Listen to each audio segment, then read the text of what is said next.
আমাকে অফার করছে, মানে এখানে অনেক ছেলে যুবক আমার মতো অনেক ছেলেরা আছে যাদেরকে ওরা ডাকতেছে, মানে আসেন, মানে বসেন আমাদের সাথে, আমাদের ওদের মস্তিষ্কে ডাকে। তবে আমার প্রশ্নটা করার কারণ হচ্ছে যাতে মানে একটু যুব সমাজ যাতে একটু ক্লিয়ার হয়, আমরা যাতে মানে আমাদের ভুল যেটা ওরা যাতে আমাদেরকে ডাইভার্ট করতে না পারে, আমরা যাতে মানে আমাদের অনেক ছেলে, আমার আপন মামাতো ভাইও দেখতেছি এখন ওদের দলে, কিছু বললে ওরা কিন্তু চুপ থাকে, কিছু বলে না, মানে খুব টাইপস অফ শিবির, মানে ওরা এমন ভাবে ডাইভার্ট করে ছেলেদেরকে, মানে খুব ইয়া করে বিতর্কে যায় না, ওরা ওদের মতো করে মানে মানে ভিতরে ভিতরে কাজ করে। মানে হযরত আমিরে মুয়াবিয়া এবং আলা হযরত ওদেরকে কাফের বলার এবং মানে আমি এক কথায় উত্তর দিয়ে দিই। হ্যাঁ, আমিরে মুয়াবিয়া রাদিয়াল্লাহু তাআলা আনহুকে কোনো আলেম যদি কাফের বলে, তার পিছনে আপনারা নামাজ পড়িয়েন না, ওনার নামাজ দুরস্ত হবে না, কারণ উনি নিজেই ইমানের গণ্ডি থেকে বের হয়ে গেছে। একে তো সাহাবিয়ে রসুল, আমি সাহাবিয়ে রসুল তো অনেক দূরের জিনিস, সাধারণ একজন মুসলমানকে কেউ যদি কাফের বলে সে কাফের হয়ে যাবে।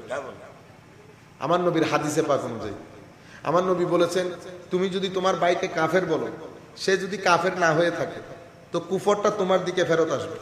সেই কারণে যারা কথায় কথায় কাফের বলে তাদের পেছনে নামাজ পড়া নিরাপদ না, কারণ সেই ব্যক্তি ইমানের মধ্যে আছে কিনা আমি জানি না। আহলুস সুন্নাহ ওয়াল জামাতের একটা বড় ক্যারেক্টারিস্টিক্স হচ্ছে রুয়ে জমিনের মধ্যে এটা একমাত্র জামাত যারা যত্র তত্র যাকে তাকে কাফের বলে নাই। রয়ে গেল আলা হযরত ফাজলে বেরলভী রাদিয়াল্লাহু আনহু।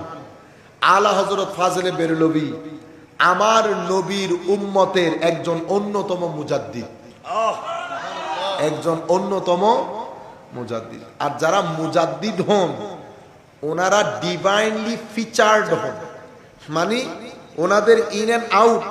আপনারা চাইনিজ জিনিস কতগুলা কিনে আনে ঘরের মধ্যে ফিট করেন না, ও বা ওনারা আলমারি টালমারি সেট করুন দেন, এই মুজাদ্দিদ মানে হচ্ছে এগুলা ডিভাইন জিনিস এখানে এসে সেট হয়েছে, বুঝতে পেরেছেন? এগুলা যারা এগুলা হচ্ছে এগুলার উত্তর দেওয়ারও দরকার নাই। যেমন আমি উনি জিজ্ঞেস করেছেন এই জন্য উত্তর দিচ্ছি। কেন? কেউ যদি বলে হুজুর সোমবারকে এখানে কেউ কেউ রবিবার বলে, আপনি কি উত্তর দিবেন? সোমবারকে যদি কেউ রবিবার বলে উত্তর দিবেন না। কেউ যদি বলে হুজুর এই বাংলাদেশকে বাংলাদেশ বলে যে অনেকে বিরোধিতা করতেছে, কেন? কোন বাংলাদেশের নাম বলে বাংলাদেশ না, তা আপনি কি উত্তর দিতে যাবেন না? বেটা, কিছু জিনিস মাথায় রাখবেন, সব প্রশ্নের উত্তর দিতে নাই। কেন নাই? আমি যদি প্রশ্নটা ডিল করি, এই যে আমি প্রশ্নটা ডিল করতেছি, তাইলে আমি এই শব্দগুলা ইউজ করছি ওনাদের শানে, শব্দগুলো ওনাদের শানে ইউজ করলে ইমানের গায়রত খতম হয়ে যায়। যারা বলছে তাদেরকে বলতে দেন, বুঝতে পেরেছে? আমি সবার মুখে তালা দিতে পারবো না। আমার নবী যখন মুজিজার সমুদ্র বয়ে দিচ্ছে সেই সময়ও কিছু তো আবু জাহাল ছিল, ঠিক না? কিছু আবু লাহাব ছিল। এগুলো আবু জাহাল আবু লাহাবের সামনে ঘটতেছে না সবকিছু, কিন্তু তারা পেরেছে? পারে নাই। সব জায়গার মধ্যে যেভাবে দিন সেভাবে রাত, আবার দিন রাতের মাঝখানে বিকাল বলো একটা জিনিস আছে, ফুল দিনও না ফুল রাতও। আমি কোন দিকে ইশারা করেছি বুঝতে পেরেছে? এখানে কেউ দিন, কেউ আবার কেউ মাঝখানে, আমি এদিকেও ওদিকেও, এরকম না বেটা, ক্লিয়ার কাট হতে হবে। আর সব প্রশ্নের উত্তর দিতে যাবেন না। অমুক অমুককে কাফের বলেছে, আপনারা যদি সবাই মিলে একজনকে কাফের বলেন সে কাফের হয়ে যাবে? রুয়ে জমিনের সবাই মিলে যদি কাফের বলেন কেউ কাফের হবে না, যতক্ষণ পর্যন্ত তার আকীদার মধ্যে কুফর পাওয়া না যাবে। আর যে দুই ব্যক্তির ব্যাপারে প্রশ্নটা করা হয়েছে, এই প্রশ্নগুলা করও বেয়াদবি, এই প্রশ্নগুলা করো আদবের খেলাফ। কেন? কারণ আপনি এমন কিছু হাস্তির শানে এমন কিছু শব্দ ব্যবহার করেছেন যেগুলা গায়রতমন্দানা না, ওই ব্যক্তির শানে যাবে না। যেমন আপনি একটা কথা বললে আপনি বুঝতে পারবেন। হুজুর জাতির জনক বঙ্গবন্ধু শেখ মুজিবুর রহমান সাহেবকে কেউ কেউ চোর বলেছে, এই প্রশ্ন এখানে করা যাবে? কারণ আপনি যতবার প্রশ্নটা করবেন চোর শব্দটি ওনার সাথে যাচ্ছে না। এটা গায়রতমন্দানা হচ্ছে? হচ্ছে না তো, গায়রতমন্দানা হচ্ছে না। আমরা কি করব? যারা বলতেছে leave it as it is, আমরা এটাকে এন্টারটেইন করব না, আমরা এটাকে সাথে নিয়ে এটা অ্যাড্রেস করব না। অ্যাড্রেস করতে গেলে বাজারে উঠে যাবে। যেমন ঈদে মিলাদুন্নবী, হুজুর ঈদে মিলাদুন্নবী জায়েজ না জায়েজ, আমি এটাকে এন্টারটেইনই করব না। কেন? 700-800 বছর ধরে উম্মত ঐক্যমত্য পোষণ করেছে। দলিলের কোনো দরকার, দলিল দিতে যাব কেন আপনাকে? আপনি যদি এসে জিজ্ঞেস করেন হুজুর মাযহাব জায়েজ না না জায়েজ, আপনাকে দলিল দিব কেন? কারণ মাযহাবের উপর 1400 বছর উম্মতের ঐক্যমত্য প্রতিষ্ঠিত হয়েছে। এটা আমি দলিল দিল কি আমি দলিল না দিল কি, বুঝতে পেরেছেন? এটা তো ঘটনা এমন হয়ে গেছে যে আমাকে আপনি জিজ্ঞেস করতেছেন হুজুর আপনার নাম, আমি বলছি SAIF, সাইফ। আপনি বলতেছেন এটা এস বলতেছেন আপনি, আমি তো এটাকে এস বলি না, আমি তো এটাকে টি বলি, টি। আমি আপনাকে কিছু বলতে পারবো? আপনারা বুঝতে পারতেছেন ঘটনাটা?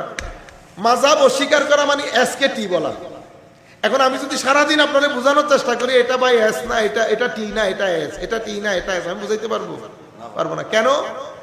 কারণ মাথায় সমস্যা থাকলে বোঝানো যায়, এখানে সমস্যা থাকলে বোঝানো যায়। এই জন্য বলে না ঘুমন্ত ব্যক্তিকে জেগে তোলা যায়, জাগা থাকা ব্যক্তিকে জাগানো যায়।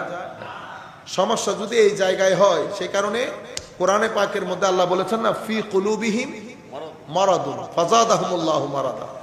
মরদ যদি মানে রোগ যদি এখানে সৃষ্টি হয়, এই রোগের কোনো চিকিৎসা নাই যতক্ষণ আল্লাহর খাস দয়া না হয়। আর এই রোগ বাড়তে থাকে, এই রোগ বাড়তে থাকে। সব প্রশ্ন আমরা এন্টারটেইন করব না, এগুলাকে আপনারা ইগনোর করবেন। কেন?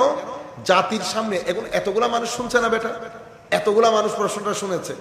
এখানে কিছু মানুষ বলবে আচ্ছা ইমাম, সে তো জানেও না আলা হযরতকে, সে বলবো আচ্ছা ও এটার ব্যাপারে কাফের বলে, উনিও তো তাহলে বিতর্কিতটা করলো কে? এখন যে প্রশ্ন করেছে সে করে নাই, মানে যে বাজারের মধ্যে কথাগুলো ছেড়েছে সে করে নাই। বরাত মজলিসে যখন আমি প্রশ্নটা করেছি আলা হযরত কি হয়ে গেল? আমরা এই প্রশ্নগুলো ওপেন ফিল্ডে আনবো না। কেন? এগুলা কানের বাইরে। আমি আপনাদেরকে যে কথাগুলো বলবো বেটা, এটা হচ্ছে উম্মতে মুসলিমার মধ্যে একটা বহু বড় ফিতনা গত 5-7 বছর ধরে সৃষ্টি হয়েছে।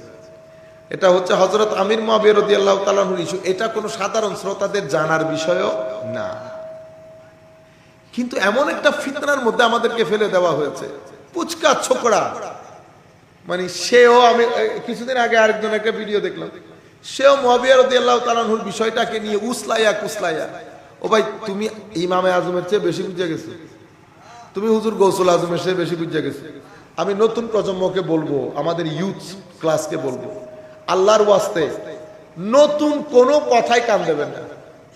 ইমান যত পুরানো তত সেফ, ইমান যত পুরানো তত সব নতুন বানাবেন। ইমান ছাড়া সব কিছু নতুন দামি, ইমান পুরনো দামি। ইমানের মধ্যে নতুনত্ব আনতে যায় না, ধোঁকায় পড়ে যাবে। সুতরাং এই সমস্ত কথাগুলো যেগুলো যারা বলে, এটা পথভ্রষ্টতা। আমি আবারও বলছি পথভ্রষ্টতা। এবং যদি কুফরের কথা বলে, তো যিনি বলেছেন উনি কাফের হয়ে গেছেন, নিঃসন্দেহে কাফের হয়ে গেছে। যদি উনি ইমামে আজম এই হযরত আমির মুআবিয়া রাদিয়াল্লাহু তাআলা ইন্না লিল্লাহি ওয়া ইন্না ইলাইহি রাজিউন, তো আমার নবী দুঃখ পাবে, এটা এমন কথা। এত খেদমত আলা হযরত করে গেছে, ইন্না লিল্লাহি ওয়া ইন্না ইলাইহি রাজিউন। ওগুলো বড় বট গাছ, এগুলা নিয়ে নাড়া দিতে চায় না, কোমর ভেঙে যাবে, কোমর ভেঙে যাবে। আল্লাহ আমাদের হামিয়া নাসির। আচ্ছা, ও আচ্ছা, খেয়াল নয় বেটা। দাজ্জালের আগমন, ইমাম মাহাদি, আমি এখন এই সাবজেক্টগুলো ডিল করি না। আমার একটা নিজস্ব টার্গেট আছে, আমি নতুন প্রজন্মের একটা মাইন্ডসেট তৈরি করতে চাচ্ছি, এবং আমি একটা ওই না ধাক্কা দিয়ে দিয়ে একটা জায়গায় নিয়ে যেতে চাচ্ছি। আমার এই সাবজেক্টের মধ্যে ইমাম মাহাদি, তারপরে আপনার দাজ্জাল, এই জিনিসগুলো আপাতত আমি বাইরে। আমাদের বেটা চরিত্রে ঠিক নাই, মাহাদি দিয়ে কি করব, দাজ্জাল দিয়ে কি করব? ভিতরে যত বড় দাজ্জাল বসা। আপনি দেখেন না, আমার ছেলেগুলার জন্য একটা চকলেট কিনতে পারি না। যেই দেশে দোকান থেকে বাচ্চার জন্য একটা দুধ কিনা যায় না, যেই দেশে দোকান থেকে বাচ্চার জন্য একটা চিপস কিনা যায় না, যেই দেশের দোকানে বাচ্চাদেরকে নিয়ে আরামসে খাওয়া যায় না, সে দেশে দাজ্জালের দরকার হয়। সপ্তাহে যদি আপনি 7 দিন কোন একটা রেস্টুরেন্টে খান, আপনি আর ভালো থাকতে হবে না। বস বিসমিল্লাহ ঘরে বাইরে করবেন, শুধুমাত্র ডাক্তার আর আপনার ঘরের মধ্যে। কিন্তু আমার ভাই আবার মক্কা শরীফের মধ্যে এতেকাফ করে। আমি এখন যখন কথাগুলো আপনাদেরকে বলতেছি, কিছু চেহারা আমার চোখের মধ্যে ভাসতেছে। মক্কা শরীফে ইতিকাফ করে। এই দিন আমার নবী শিখিয়ে যান নাই। আমার নবী যখন প্রথম ওহী পেয়ে ঘরে আসছেন, খাদিজাতুল কুবরা রাদিয়াল্লাহু তাআলা আনহা আমার নবীকে বুঝ দিচ্ছেন, মেন্টাল সাপোর্ট দিচ্ছেন। কি বলে দিয়েছেন জানেন? ওয়াল্লাহি মা ইউখজিকাল্লাহু আবাদা, হাবিব আল্লাহ আপনাকে বিচলিত করবেন না, একা ছেড়ে দেবেন না। কেন দেবেন? আপনি আত্মীয়তার সম্পর্ক রক্ষা করেন। দেখেন আল্লাহ রাসূলের কি চরিত্র বলছে। এরপর আমি নিজেকে আয়নার মধ্যে দেখব। আপনি আত্মীয়তার সম্পর্ককে রক্ষা করেন, আপনি পাড়া প্রতিবেশীদের হকের প্রতি, তাদের অধিকারের প্রতি যত্নশীল, আপনি সমাজের যারা গরিব শ্রেণী তাদের খাদ্যের সরবরাহ এবং যোগান দান করেন, তাদের জন্য নিজে কষ্ট করে ইনকাম করে তাদের খাদ্য সরবরাহ করেন। আপনি হকের আওয়াজকে বুলন্দ করার জন্য, সত্য প্রতিষ্ঠিত করার জন্য, ন্যায় বিচার প্রতিষ্ঠা করার জন্য আপনি এক পায়ে দাঁড়িয়ে থাকেন এবং অধিকার বঞ্চিত মানুষের জন্য আপনি কাজ করেন। আপনাকে আল্লাহ বিচলিত করবেন না। চরিত্র কোনগুলা বলেছে দেখেন। এখন আমি নিজেকে নিজে দেখি। আচ্ছা, আমার আল্লাহ যখন বলছেন তখনও বলছেন আল্লাহর রহমত আপনার উপর, আপনি অনেক বিনয়ী, অনেক নম্র। আমার নবীর চরিত্র যখন বর্ণনা করা হচ্ছে বলেছে সাহালুল খালক লাইয়িনুল জানিব। আমার নবী সাল্লাল্লাহু আলাইহি ওয়াসাল্লাম সাহালুল খুলুক, মানে চরিত্রের দিক থেকে অনেক ফ্লেক্সিবল, রিল্যাক্সড এবং অতিমাত্রায় নম্র। আমার নবী অশ্লীল ছিলেন না। এগুলো বেটা আমাদের দরকারি জিনিস। আমরা এখানে যারা আছি, আমি সহ, আমি আবার কোন পুকুরের বুজুর্গ, আমি সহ বলছি এটা আমাদের মধ্যে আমার নবীর, কারণ নবীর চরিত্রের সাথে যদি আপনি মিল প্রতিষ্ঠিত করতে না পারেন কবর অন্ধকার হবে। আপনি ওই প্রশ্নগুলা বলে যান, মান রব্বুকা ওয়া মা দীনুকা ওয়া মান নবিয়্যুকা, ওইটা আপন জায়গায় আছে, আমার নবী বলে গেছেন আমাদের মাথার উপর। কিন্তু আমাদের চরিত্রের সাথে যদি আমার নবীর চরিত্রের মিল না হয়, আমাদের প্রশ্ন তো একটা, মা কুনতা তাকুলু ফি হাক্কি হাযার রাজুল, আমার নবী যদি মুখ ফিরিয়ে নেয় কি হবে বলেন তো? আমার নবী যদি মুখ ফিরিয়ে নেয়, আমার নবী যদি দেখেও না দেখার ভান করে থাকে, কেমন লাগবে বলেন তো? আজকে ঘরে গিয়ে আমার নবীর এই চরিত্রের সাথে আমাদের মিল আছে কিনা? আমাদের ছেলে সন্তানগুলো অবাধ্য হয় কেন? আমরা এই যে পাড়া প্রতিবেশী, আমাদের পুরো পরিবার, পরিবেশের মধ্যে আমাদের হায়া নাই। আমাদের ছেলেরা দেখেন না, কথায় কথায় গালি দেয়। আমি যখন বাড়ির মধ্যে দিয়ে ঢুকি, যদি আমি মুখের মধ্যে একটু কোনো কিছু লাগাই ঢুকি, কেউ যদি না চিনে তো গালি আর গালি, একজন আরেকজনকে গালি দেয়। এই যে মুখে গালি দেওয়া, আমার নবী কিন্তু কখনো গালি দেন নাই। তো আমাদের মুখে গালি করতে কে আসে? আমরা ঘরে শুনেছি, বাড়িতে শুনেছি, বন্ধু বান্ধবদের কাছ থেকে শুনেছি। আমাদের যখন ডেভেলপমেন্ট হয়েছে তো গালির উপরই হয়েছে। আমাদের যখন ডেভেলপমেন্ট হয়েছে মিথ্যার উপর হয়েছে। আমাদের যখন ডেভেলপমেন্ট হয়েছে, আমি ঘরের মধ্যে দেখেছি চিল্লা পাল্লা করা।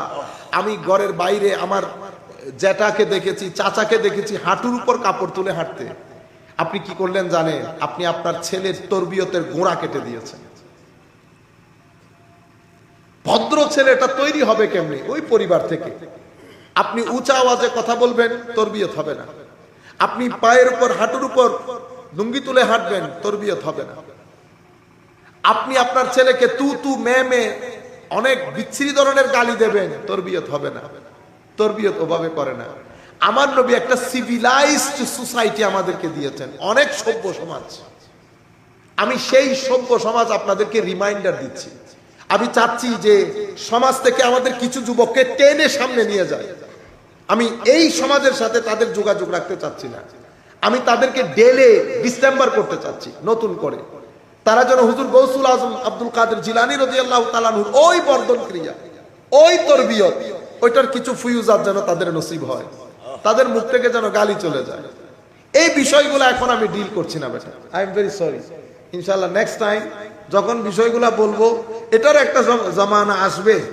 যেমন এইবার আমি বেশ কিছু জিনিস, মাযহাব সংক্রান্ত জিনিস, ইলমে হাদিসের বিষয় কিছু জিনিস অ্যাভয়েড করতেছি। আমার এই 2 মাস বেটা আমি কিছু তুতামনার মতো একই জিনিস বারবার রিপিট করে, তুতামনা যে বলে করে না, তুতামনা কি হয় বুঝে না ওয়া, কিন্তু ইয়া বারবার দিয়ে তুতামগো আসতে খালি কথা হয়। এই ওই তারা আম্মু ডাহে, বাচ্চা আম্মু ডাকে না, তুতাই বারা দিন কি আম্মু আম্মু, এ কি বুঝে কোনো কিছু বুঝে না তো। প্যারট রিডিং বলে, parrot reading without understanding. You don't have understand but you keep saying that. আমি চাচ্ছি যে তুতা মানার মতো কিছু জিনিস পড়ায়, যেন গালি দেওয়ার সময় আপনার চিন্তা হয়, এটা যেন কিছু করার সময় চিন্তা হয়।